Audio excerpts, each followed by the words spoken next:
নারী উদ্যোক্তাদের অংশগ্রহণে রাজধানীর গুলশানে চলছে 2 দিনের উইমেন সামিট অ্যান্ড এক্সিবিশন 2026।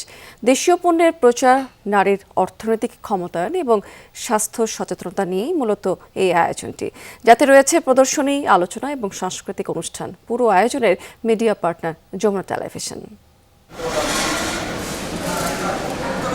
নারীর নেতৃত্ব, উদ্যোক্তা উন্নয়ন আর অর্থনৈতিক অংশগ্রহণকে সামনে রেখে রাজধানীর গুলশানে চলছে উইমেন সামিট এক্সিবিশন 2026।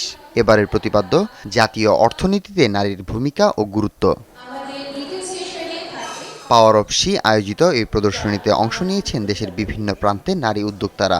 পোশাক, হস্তশিল্প, স্কিন কেয়ার, জুয়েলারি, লাইফস্টাইল পণ্য, খাবার সহ নানা ধরনের দেশীয় পণ্য নিয়ে সাজানো হয়েছে 38টি স্টল। স্টুডেন্ট ছিলাম, হঠাৎ করেই শুরু করা, বাট এখন মনে হয় যে এটা একটা রেসপন্সিবিলিটি, কারণ আমি কিন্তু আমার ট্র্যাডিশনাল গহনাকে রিপ্রেজেন্ট করছি। সো এটা দেশে এবং দেশের বাইরে বেশ প্রশংসনীয়। আমি কাজ করছি জামদানি শাড়ি নিয়ে, দেশীয় পণ্য নিয়ে।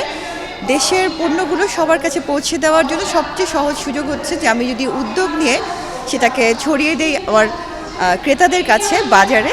কাঁথার মধ্যে নতুনত্ব আছে, যেমন প্যাচওয়ার্কের কিছু কাঁথা, যেটা আমাদের আসলে বাংলাদেশের যে একটা কালচার, যে এটার উপর ডিপেন্ড করে আমরা এগুলো করেছি। নারী উদ্যোক্তার জন্য যে মানে দিনে এই পাওয়ার অফ শি কাজ করছে, তো এটা অনেক বড় একটা প্ল্যাটফর্ম।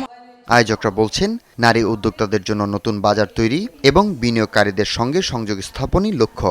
9 তারিখ এবং 10 তারিখ যে উইমেন সামিট অ্যান্ড এক্সিবিশন আমরা করেছি, এটা আসলে নারী উদ্যোক্তাদের জন্য ভীষণ প্রয়োজন আমার মনে হয়, কারণ একটা প্ল্যাটফর্ম অনেক কিছু করতে পারে, কারণ এটা কিন্তু নেটওয়ার্কিংয়ের জন্য অনেক বড় একটা সুযোগ।